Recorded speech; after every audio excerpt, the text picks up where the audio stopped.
마카베오하 9권 안티오코스 에피파네스가 비참한 최후를 맞다. 그 무렵 안티오코스는 불명예스럽게 페르시아 지방에서 철수하게 되었다. 그는 페르세폴리스라는 곳으로 들어가 신전을 약탈하고 그 성읍을 장악하려고 하였다. 그러나 사람들이 일어나 무기를 들고 대항하자 안티오코스는 주민들에게 쫓겨 수치스러운 퇴각을 할 수밖에 없었다. 그가 엑바타나에 있을 때 니카노르와 티모테오스의 군대에 일어난 일이 보고되었다. 화가 치밀어 오르는 그는 자기를 패주시킨 자들에게 받은 피해에 대한 화풀이를 유다인들에게 하리라고 생각하였다. 그래서 목적지에 이를 때까지 쉬지 말고 병거를 몰라고 병거병에게 지시하였다. 그러나 하늘의 심판이 그와 함께 가고 있었다. 그는 거만을 떨며 내가 예루살렘에 다다르기만 하면 그곳을 유다인들의 공동묘지로 만들겠다 하고 말하였다. 그러나 모든 것을 보시는 주 이스라엘의 하느님께서 보이지 않는 치명타를 그에게 가하셨다. 그 말을 끝내자마자 그는 내장에 극심한 통증을 느끼고 속으로 지독한 고통을 겪게 되었다. 괴이한 형벌을 수없이 가하여 다른 이들의 내장에 고통을 준 그에게 그것은 너무나 당연한 일이었다. 그러나 그는 오만함을 조금도 버리지 않고 오히려 더욱 거만해져서 유다인들에게 불같이 화를 내며 더 빨리 가라고 지시하였다. 그러다가 내달리는 병거에서 떨어지고 말았다. 너무 세게 떨어져 몸의 뼈마디가 모두 어긋났다. 조금 전까지 초인적 교만으로 바다 물결에 명령할 수 있다고 여기고 산들의 높이를 잴 수 있다고 생각하던 그가 이제는 땅바닥에 떨어져 들것에 실려가게 되었다. 그리하여 하느님의 능력이 모든 이에게 밝히 드러나게 되었다. 이 사악한 자의 눈에서는 구더기들이 기어나오고 극심한 고통 속에서도 살아있기는 하지만 살은 썩어 문드러져 갔다. 그 썩은 냄새가 온 군대를 참을 수 없게 만들었다. 얼마 전까지만 해도 하늘의 별까지 딸 수 있다고 여기던 그였지만 이제는 냄새 때문에 아무도 그를 옮길 수조차 없게 된 것이다. 마침내 기가 꺾인 그는 거만함을 거의 다 버리고 하느님의 채찍질로 점점 심해지는 고통 속에서 깨달음을 얻기 시작하였다. 자기도 제 몸에서 나는 냄새를 더 이상 견딜 수 없게 되자 이렇게 말하였다. 하느님께 복종하는 것이 옳은 일이다. 죽을 수밖에 없는 존재가 자기를 하느님과 동격으로 여겨서는 안 된다. 그리고 그 더러운 자는 자기에게 자비를 베푸실 리 없는 주님께 맹세하며 자기가 빨리 가서 무너뜨려 공동묘지로 만들어버리겠다고 한 거룩한 도성의 자유를 선포하고 묻어줄 가치조차 없다고 여겨 아이들과 함께 들짐승과 새들의 먹이로 던져버리겠다고 하던 유다인들을 모두 아테네인들과 똑같이 대우하고 전에 자기가 노략질하였던 거룩한 성전은 가장 좋은 예물로 꾸미고 모든 거룩한 기물을 몇 곱절로 되돌려주며 희생제물을 마련하는 비용을 자기 수입에서 지불하고 그뿐만 아니라 자신도 유다인이 되어 사람이 사는 곳이며 어디나 가서 하느님의 권능을 선포하겠다고 하였다. 그러나 하느님의 의로운 심판이 그에게 내려 고통이 조금도 그치지 않자 그는 희망을 포기하고 유다인들에게 아래와 같은 탄원 형식의 편지를 썼다. 그 내용은 이러하다. 임금이며 장수인 안티오코스가 훌륭한 유다 시민들에게 따뜻한 인사를 보내며 건강과 번영을 빕니다. 여러분과 여러분의 자녀들이 잘 지내고 여러분의 일이 뜻대로 이루어지고 있으면 하늘에 희망을 두는 나로서는 하느님께 크게 감사할 따름입니다. 나는 지금 병상에 누워 여러분이 나에게 보여준 호의를 애정어린 마음으로 회상하고 있습니다. 나는 페르시아 지방에서 돌아오는 길에 몹쓸 병에 걸렸습니다. 그래서 나는 모든 일을 위한 공공의 안전을 생각해야 할 필요를 느꼈습니다. 나는 이 병에서 회복되리라는 큰 희망을 가지고 있기 때문에 나의 처지에 절망하지 않습니다. 나는 부하께서 저 위쪽 지방으로 원정을 가실 때에 후계자를 지명하시는 것을 보았습니다. 그것은 예기치 못한 사태가 일어나거나 불길한 소식이 전해졌을 때 나라의 백성들이 누구에게 국사가 맡겨졌는지를 알고서 동요하지 않게 하려는 것이었습니다. 그뿐만 아니라 나는 인접한 나라의 통치자들과 내 왕국의 이웃들이 기회를 엿보면서 무슨 일이 일어나기를 기다리고 있었다는 것을 알고 있기에 저 위쪽 지역으로 서둘러 떠날 때에 내 아들 안티오코스를 왕위 계승자로 임명하였습니다. 나는 그를 여러분 대다수에게 자주 맡기고 부탁한 바 있습니다. 그리고 여기에 쓴 내용을 내 아들에게도 써보냈습니다. 이제 나는 여러분에게 부탁하고 간청합니다. 여러분이 공적으로나 사적으로 받은 혜택을 기억하시고 여러분 모두 지금의 호의를 나와 내 아들에게 계속해서 보여주십시오. 그가 내 정책을 이어받아 여러분을 친절하고 관대하게 대하여 줄 것으로 나는 확신합니다. 이렇게 하여 살인자이며 신성 모독자인 그는 다른 이들에게 가한 것과 같은 극도의 고통을 겪으며 이국의 산속에서 매우 비참한 죽음으로 삶을 마쳤다. 그 죽음은 그의 친구 필리포스가 거두어갔다. 그런데 필리포스는 그의 아들 안티오코스를 두려워하여 이집트로 프톨레마이오스 필로메토르에게 갔다. 예루살렘과 성전을 정화하다. 10장. 마카베오와 그의 군사들은 주님의 인도를 받아 성전과 도성을 탈환하고 이민족들이 광장에 만들어 놓은 제단들과 성역들을 헐어버렸다. 그러고 나서 성전을 정화하고 다른 제단을 쌓은 다음 부싯돌로 불을 피워 그 불로 이틀 만에 희생 제물을 바쳤으며 향을 피우고 등불을 켜고 제사빵을 차려놓았다. 그렇게 하고 나서 그들은 땅에 엎드려 주님께 다시는 그러한 환난을 겪지 않게 해주십사고 간청하였다. 그들이 혹시 죄를 짓는 일이 있더라도 하느님께 마땅한 벌을 받을 망정 그분을 모독하는 야만스러운 이교도들에게는 넘어가지 않도록 해주십사고 간청하였다. 그리고 이민족들이 성전을 더럽힌 바로 그 날에 성전을 정화하였다. 때는 같은 달 곧 키슬레우 달 25셋날이었다. 그들은 여드레 동안 그 축제를 초막절과 같은 방식으로 기쁘게 지냈다. 그러면서 얼마 전까지만 하여도 자기들이 이 초막 축제 동안 상가 동굴에서 들짐승처럼 살던 일을 기억하였다. 그렇게 하여 그들은 나뭇잎으로 장식한 지팡이와 아름다운 나뭇가지와 야자나무 가지를 들고서 당신의 거처를 정화하도록 잘 이끌어 주신 그분께 찬미가를 올렸다. 그러고 나서 온 유다 민족이 해마다 같은 날에 축제를 지내기로 공적인 결의에 따라 정한 법령을 공포하였다. 프톨레마이오스 마크론이 자살하다. 에피파네스라고 하는 안티오코스 말로는 이러하였다. 이제는 이 사악한 자의 아들인 안티오코스 에우파토르 치하에서 일어난 일들을 이야기하고 여러 전쟁이 가져온 환난에 관하여 간단히 이야기하고자 한다.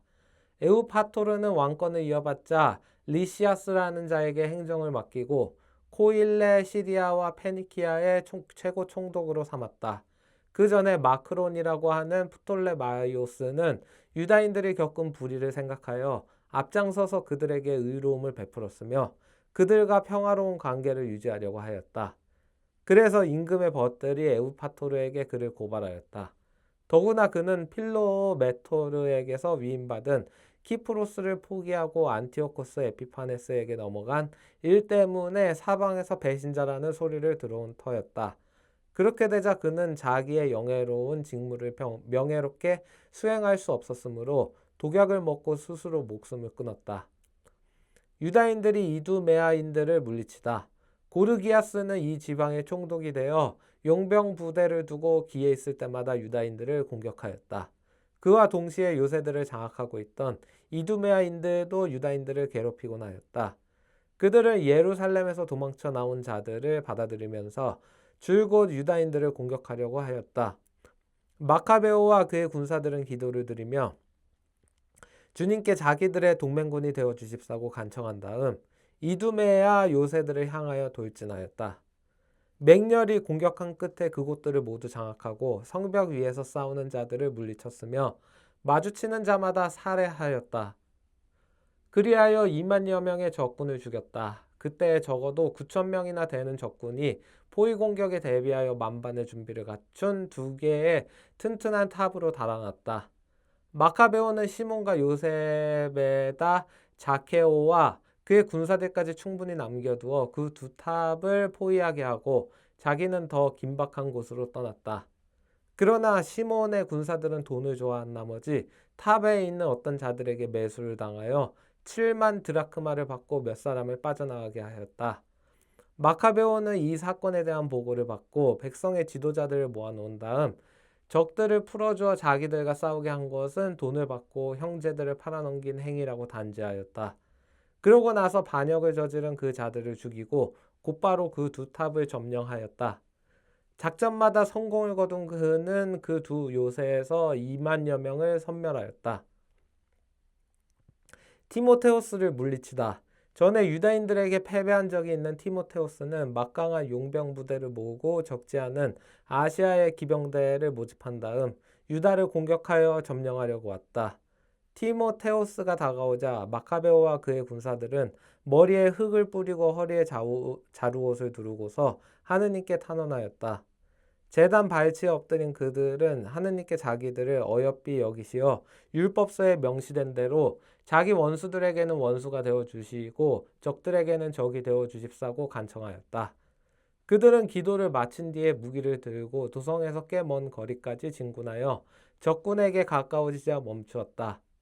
양쪽 군대는 동이 트자마자 교전하였다. 한쪽은 성공과 승리의 보증으로 용맹뿐 아니라 주님에 대한 신뢰를 가지고 있었지만 다른 한쪽은 광분에 이끌려 싸울 따름이었다. 전투가 격렬해졌을 때 하늘에서 위풍당당한 사람 5이 금 제갈을 물린 말을 타고 적군에게 나타나 유다인들을 이끌어 나아갔다. 그들 가운데 둘이 마카베오 양쪽에 서서 그가 부상을 입지 않도록 자기들의 무장으로 보호해 주었다. 그들이 적군에게 활을 쏘고 벼락을 내리치자 얼이 빠지고 눈이 먼 적군은 극심한 혼란으로 흩어졌다. 그리하여 보병 2만 500명과 기병 600명이 살해되었다. 티모테우스 자신은 게제르라는 아주 튼튼히 방비된 요새로 달아났다. 그곳은 케레아스의 지휘 아래에 있었다. 마카베오와 그의 군사들은 기뻐하며 나흘 동안 그 요새를 포위하였다. 그 안에 있던 자들은 그곳이 견고함만 믿고 지독한 말로 하느님을 모독하며 무례한 말을 짓거려댔다. 다섯째 날 새벽에 마카베오 군대의 젊은이 20명이 하느님을 모독하는 말에 분노가 불처럼 타올라 용감하게 성벽을 공격하고 마주치는 자마다 맹렬하게 쳐 죽였다. 다른 이들도 마찬가지로 뒤쪽으로 돌아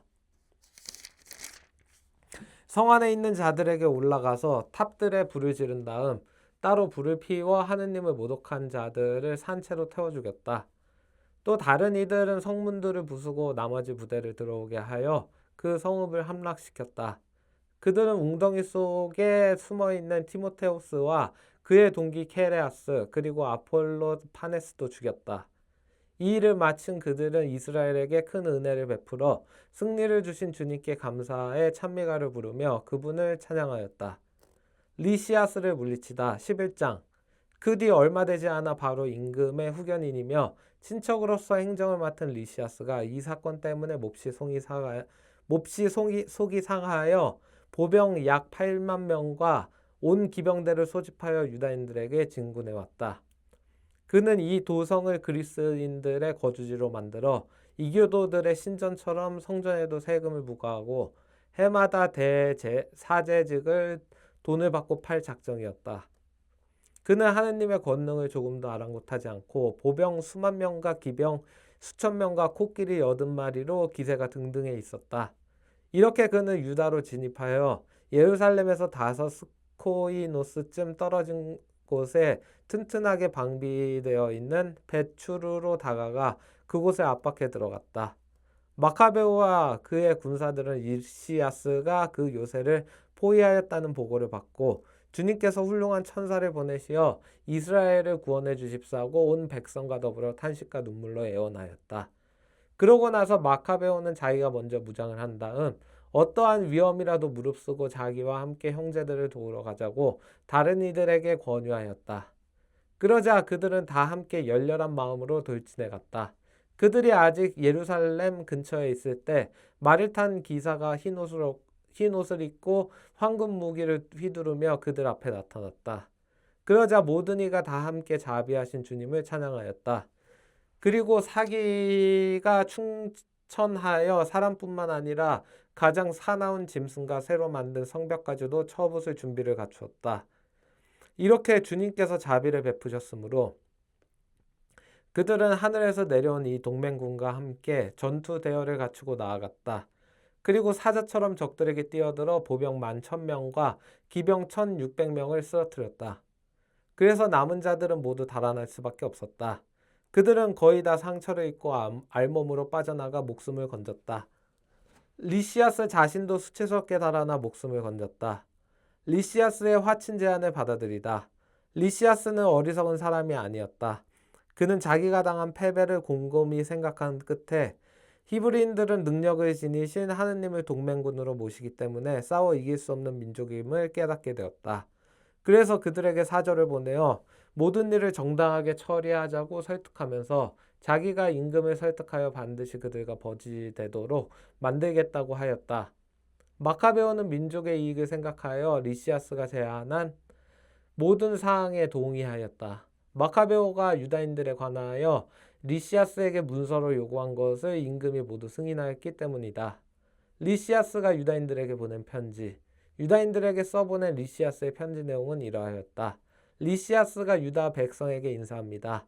여러분이 파견한 요한과 압살롬은 여러분이 서명한 문서를 내놓으면서 그 안에 제시된 여러 가지 사항을 요구하였습니다. 그래서 나는 임금님께 올려야 할 사항을 모두 알려드렸고 임금님께서는 가능한 것은 무엇이나 다 승인하셨습니다. 여러분이 정부에 계속 호의를 보이면 나도 앞으로 여러분의 복지를 위하여 노력하겠습니다. 세부 사항에 관해서는 이 사람들과 또 내가 파견하는 이들이 여러분에게 가서 상의하도록 지시하였습니다. 안녕히 계십시오. 148년 디오스 코린티오스 달 20날 안티오코스 임금이 리시아스에게 보낸 편지. 임금의 편지는 이러한 내용이었다. 안티오코스 임금이 리시아스 형제에게 인사합니다. 우리의 부왕께서 신들의 반열에 드신 이때 우리 왕국의 신민들은 아무런 동의 없이 저마다 생업에 전념하기를 바랍니다. 우리는 유다인들이 부왕의 정책과 달리 그리스식 관습에 동의하지 않고 자기들의 생활 양식을 선호하여 자기들의 관습을 승인해달라고 요청한다는 보고를 들었습니다. 우리는 이 민족도 동요하지 않기를 바랍니다. 그래서 우리는 성전을 그들에게 돌려주고 그들이 선조들의 관습에 따라 살도록 허락하기로 결정하였습니다. 그러니 귀하는 사람을 보내어 그들과 하친을 맺는 것이 좋겠습니다. 그리하여 그들이 우리의 시책을 보고 저마다 즐겁고 기쁘게 생업에 종사하기를 바랍니다. 임금이 유다인들에게 보낸 편지. 우리 민족에게 보낸 임금의 편지는 이러하였다. 안티오코스 임금이 유다인들의 원로단과 그 밖에 다른 유다인들에게 인사합니다. 여러분이 안녕하다면 그것은 우리가 바라는 바입니다. 우리도 건강합니다. 메넬라우스는 여러분이 고향에 돌아가 자기 생업에 종사하기를 바란다고 우리에게 알려주었습니다. 크산티코스 달 30일까지 돌아가는 이들에게는 화친과 안전을 보장합니다. 유다인들은 전과 같이 고유한 음식 규정과 율법을 지켜도 됩니다. 또한 모르고 저지른 잘못 때문에 그들 가운데 누구도 어떠한 형태로든 고초를 겪지 않을 것입니다. 나는 여러분을 격려하려고 메넬라우스를 보냅니다. 안녕히 계십시오. 148년 크산티코스 달 15날 로마인들이 유다인들에게 보낸 편지. 로마인들도 이러한 편지를 유다인들에게 보냈다. 로마의 사절 퀸투스 멤미우스와 티투스 마니우스가 유다 백성에게 인사합니다. 임금의 친족인 리시아스가 여러분에게 승인해준 사항들에 우리도 동의합니다. 그러나 그가 임금에게 보고하겠다고 결정한 일에 관해서는 여러분이 깊이 생각한 뒤에 바로 사람을 보내주십시오. 우리가 안티오키아로 가는 중이니 거기에서 여러분에게 유리한 제안을 내놓겠습니다. 그러니 지체 없이 사람들을 보내어 여러분의 뜻이 어떠한지 알려주십시오. 여러분의 건강을 빕니다. 148년 크산티코스 달 15날. 12장 유다인들에게 적대적인 지방 총독들. 이러한 협정이 체결된 뒤에 리시아스는 임금에게 돌아가고 유다인들은 다시 농사를 짓게 되었다. 그러나 지방 총독들인 티모테오스, 겐네오스의 아들 아폴로니우스, 헬로니모스, 데모폰, 그리고 키프로스 부대의 장수 니카노르는 유다인들이 안정을 누리며 조용히 살아가도록 내버려 두지 않았다. 아포인들이 유다인들을 학살하다. 아포인들은 다음과 같이 무도한 짓을 저질렀다. 그들은 자기들과 함께 사는 유다인들을 초청하여 미리 준비해 놓은 배에 여자들과 아이들과 함께 타게 하였다. 그러면서 유다인들에게 아무런 악의도 품지 않은 듯 가장하였다. 그 일은 그 성읍의 공적인 결의에 따라 이루어졌다. 유다인들은 평화롭게 살기를 원하였으므로 야포인들의 초청을 받아들이고 조금도 의심을 품지 않았다. 그러나 야포인들은 그들을 바다로 태우고 나가 그들 가운데 200여 명을 빠뜨려 죽였다. 유다가 야포와 얌니아 주민들에게 보복하다. 유다는 동족에게 이토록 잔인한 짓을 저질러졌다는 보고를 받고 자기 병사들에게 명령을 내렸다. 그는 의로운 심판관이신 하느님께 호소하고 나서 동포들을 살해한 자들을 공격하였다. 밤중에 그는 부두에 불을 지르고 배들을 불태워버리고 그곳으로 피신한 자들을 칼로 찔러 죽였다. 그러나 그곳의 성문이 닫혔으므로 나중에 다시 와서 야포 시민들을 섬멸해 버리겠다고 생각하며 철수하였다. 유다는 얌니아 주민들도 저희와 함께 사는 유다인들에게 같은 짓을 저지르려 한다는 보고를 받고 밤중에 얌니아인들을 습격하여 부두와 함대를 불태워 버렸다. 그 타오르는 불빛을 240 스타디온이나 떨어진 예루살렘에서도 볼 수 있었다. 아라비아인들과 화친을 맺다. 유다인들이 거기에서 티모테우스를 치려고 행군을 계속하여 아홉 스타디온을 갔을 때였다. 5천 명이 넘는 아라비아인들이 기병 500명과 함께 유다를 기습하였다. 유다와 그의 군사들은 격전 끝에 하느님의 도우심으로 승리를 거두었다. 패배를 당한 그 유명민들은 가축을 내어주고 그 밖에 여러 방법으로 유다인들을 돕겠다고 약속하며 유다에게 화친을 청하였다. 유다는 그들이 여러모로 도움이 되리라고 생각하여 그들과 화평을 이루는데 동의하였다. 이렇게 화친을 맺은 그들은 저희 천막으로 돌아갔다. 카스핀을 함락하다. 그 뒤에 유다는 흙보루와 성벽으로 견고하게 방비된 한 성읍을 공격하였다. 온갖 민족이 섞여 사는 그곳의 이름은 카스핀이었다. 그 안에 있는 자들은 튼튼한 성벽과 비축해 둔 양식을 믿고 유다와 그의 군사들에게 몹시 무례한 행동을 하며 모욕할 뿐만 아니라 하느님을 모독하고 입에 담지 못할 말을 짓거려 댔다. 유다와 그의 군사들은 여호수아 시대의 성벽 분쇄기와 공격 기구도 없이 예리코를 함락시키신 온 세상의 위대하신 지배자께 간청을 올리고 나서 성벽을 향하여 맹렬히 돌진하였다. 하느님의 뜻에 따라 그 성읍을 점령한 그들은 헤아릴 수 없이 많은 사람을 죽였다. 그리하여 너비가 2 스타디온이나 되는 붉은 호수가 흘러드는 피로 가득 찬 것처럼 보였다. 티모테오스를 쳐 이기다. 유다인들은 거기에서 750 스타디온을 가서 토빈이라고도 하는 유다인들이 사는 카락스에 이르렀다. 그들은 티모테오스가 그곳에서 아무 짓도 하지 않고 즉시 떠난 뒤였기 때문에 그를 잡지 못하였다. 그러나 티모테오스는 한 곳에 매우 강력한 주둔군을 남겨두었다. 마카베오 휘하의 지휘관 도시테오스와 소시파테르는 그곳으로 나가 티모테오스가 요새에 남겨둔 10,000명이 넘는 병사들을 전멸시켰다. 한편 마카베오는 자기 군대를 여러 부대로 나누어 그 부대들을 지휘할 사람들을 세우고 보병 12만 명과 기병 2,500명을 거느린 티모테우스를 서둘러 쫓아갔다. 유다가 다가온다는 보고를 받고 티모테우스는 여자들과 아이들과 다른 짐들까지 카르나임이라고 하는 곳으로 미리 보냈다. 그 지방은 통로가 모두 좁아서 포위하기도 어렵고 다가가기도 어려운 곳이었다. 그러나 유다의 선봉 부대가 나타나자 적군은 공포와 두려움에 사로잡혔다. 모든 것을 보시는 분도 그들에게 나타나셨기 때문이다. 그래서 적군은 서둘러 달아나다가 저희끼리 부상을 입히기도 하고 칼끝에 찔리기도 하였다. 유다는 아주 맹렬히 추격하여 그 아칸들을 칼로 쳐서 3만 명가량 죽였다. 티모테오스 자신은 도시테오스와 소시파테르의 군사들에게 붙잡혔다. 그러나 그는 그들 대부분의 부모와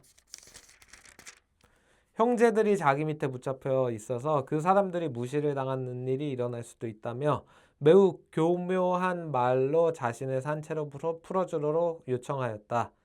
티모테우스가 갖은 말로 그 사람들을 무사히 돌려보내겠다고 확실히 맹세하였으므로 유다인들은 저희 동포들을 구하려고 그를 놓아주었다.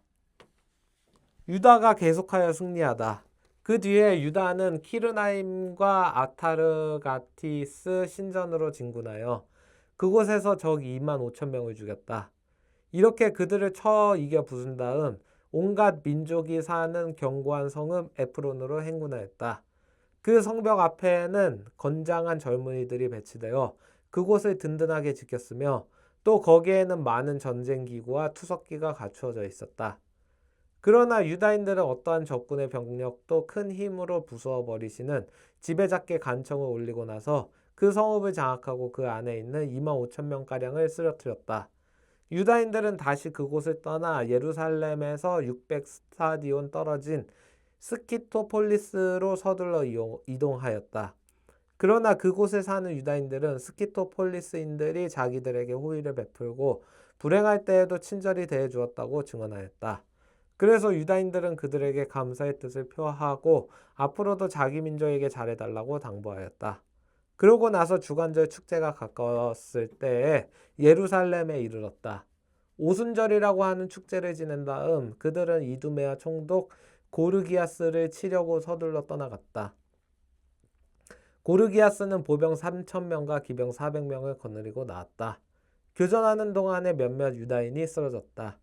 바케노르의 군사 가운데 도시테오스라는 이가 있었는데 그는 건장한 기병이었다. 그가 고르기아스를 잡고 그의 겉옷을 힘껏 끌어당겼다. 저주받은 그 자를 사로잡고 싶었던 것이다. 그때 트라케 기병 하나가 도시테오스를 덮치며 그 어깨를 칼로 내리쳤다. 그 사이에 고르기아스는 마레사로 달아났다. 에즈리와 그의 군사들이 오랜 싸움 끝에 몹시 지쳤으므로 유다는 주님께 자기들의 동맹군이며 전투의 지휘자로 나타나 주십사고 간청하였다. 그러고 나서 조상들의 언어로 찬미가를 부르고 함성을 지르며 고르기아스의 군대를 기습하여 패주시켰다. 전사자들을 위하여 속죄 제물을 바치다. 그 뒤에 유다는 군대를 모아 아둘람성으로 갔다. 7째 날이 다가오자 그들은 관습대로 몸을 정결하게 하고 그곳에서 안식일을 지냈다. 다음날 장사 지내는 일이 시급해졌으므로 유다와 그의 군사들은 전사자들의 주검을 거두어 조상들의 무덤에 친족들과 나란히 묻어주려고 갔다. 그런데 죽은 자들마다 그 옷 속에서 율법으로 유다인들에게 금지된 얌니아 우상들의 패가 발견되었다. 그래서 그들이 전사한 이유가 바로 그것 때문이라는 사실이 모든 이에게 분명히 드러났다. 그들은 모두 숨겨진 일들을 드러내시는 의로운 심판관이신 주님의 방식을 찬양하였다. 또 그렇게 저질러진 죄를 완전히 용서해달라고 탄원하며 간청하였다. 고결한 유다는 백성에게 전사자들의 죄 때문에 그러한 일이 일어난 것을 눈으로 보았으니 죄를 멀리하라고 권고하였다. 그런 다음 각 사람에게서 모금을 하여 속죄의 제물을 바쳐달라고 은 2,000 드라크마를 예루살렘으로 보냈다. 그는 부활을 생각하며 그토록 훌륭하고 숭고한 일을 하였다. 그가 전사자들이 부활하리라고 기대하지 않았다면 죽은 이들을 위하여 기도하는 것이 쓸모없고 어리석은 일이었을 것이다. 그러나 경건하게 잠든 이들에게는 훌륭한 상이 마련되어 있다고 내다보았으니 참으로 거룩하고 경건한 생각이었다. 그러므로 그가 죽은 이들을 위하여 속죄를 한 것은 그들이 죄에서 벗어나게 하려는 것이었다.